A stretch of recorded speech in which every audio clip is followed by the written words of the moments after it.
Widower works 3 jobs to take daughter home from shelter. Soon learns she's not his child. I promise, sweetheart, give me a couple of months and we'll be reunited. Wait for daddy, all right? Harry tearfully says to his daughter Mia.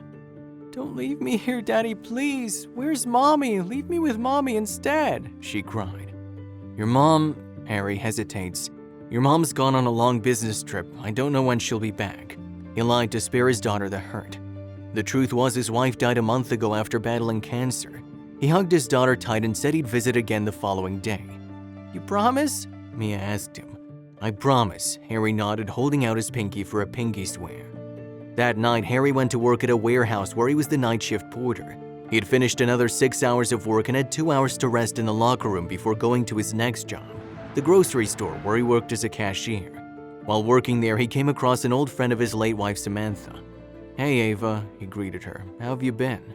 Ava looked at him with guilt on her face, which puzzled Harry. Hi, Harry, she replied. How are you? Where's Mia? She asked. Harry revealed that he had to leave Mia at a foster home while he worked 3 jobs. Don't worry, he assured Ava. I'm only going to work these jobs for a couple months.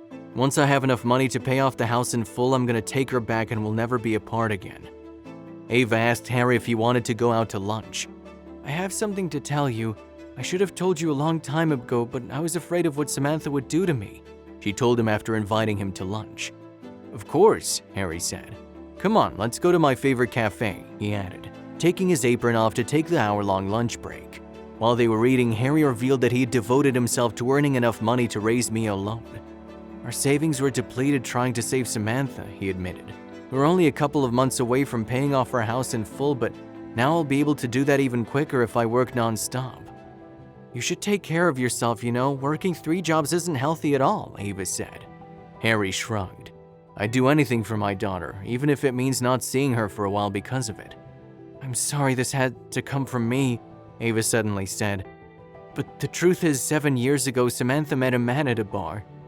At this point, Harry's breath was getting shaky. He was sure he wasn't ready to hear what Ava was about to say next. Samantha told me that Mia was the man's child and not yours.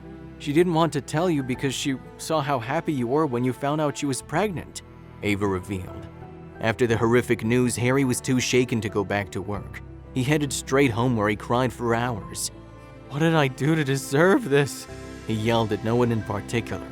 He had no relatives. His wife had cheated on him and the daughter he loved so dearly was not actually his. Upon realizing this, he decided it was probably better for Mia to be adopted by a wealthy family rather than go back and live with him. For 2 years, Harry refused to visit the shelter.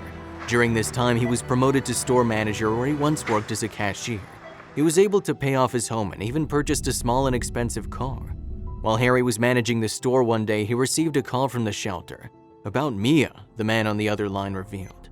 The man shared that Mia needed surgery and an urgent liver transplant. If you'd like to be a donor, it's best to get to the hospital as soon as you can, he shared. Although there was some pain in Harry's chest hearing that Mia was suffering, he knew he wouldn't be able to help. He headed to the hospital where he revealed he wasn't her biological father. We can still test you, sir, the nurse shared. If you turn out to be a match, you can still donate to her if you want to. Harry realized he couldn't live with himself if he let Mia die. He allowed his blood to be taken and it showed he could be a donor. I'll do it, he said fearlessly. No matter how hard he tried to forget Mia, he still loved her and saw her as his daughter. He had raised her after all. The same day, the operation took place and was successful. Harry and Mia were placed in the same room where they both recovered. It was Harry who woke up first and a nurse went to check on him immediately. Congratulations, sir. You and your daughter are both well. She's very strong, the nurse said. She's not my daughter, Harry said sadly. I thought she was, but it turns out she wasn't. I don't even know who her father is, even though I was sure all my life it was me. The nurse had a sympathetic look on her face, but decided to speak up. Parents aren't always those who give birth to us, but those who raised us. Doesn't matter whether or not your blood runs through Mia's veins, the bottom line is she's your daughter, she said. Harry realized the nurse was right.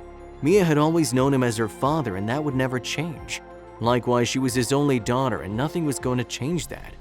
After they both recovered from their surgeries, Harry went to the shelter and processed Mia's papers.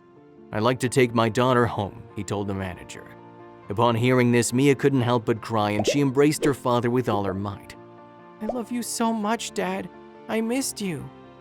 If you liked the video, please give it a thumbs up and consider sharing it with someone who may find it interesting. Thanks for watching, and I'll see you in the next video.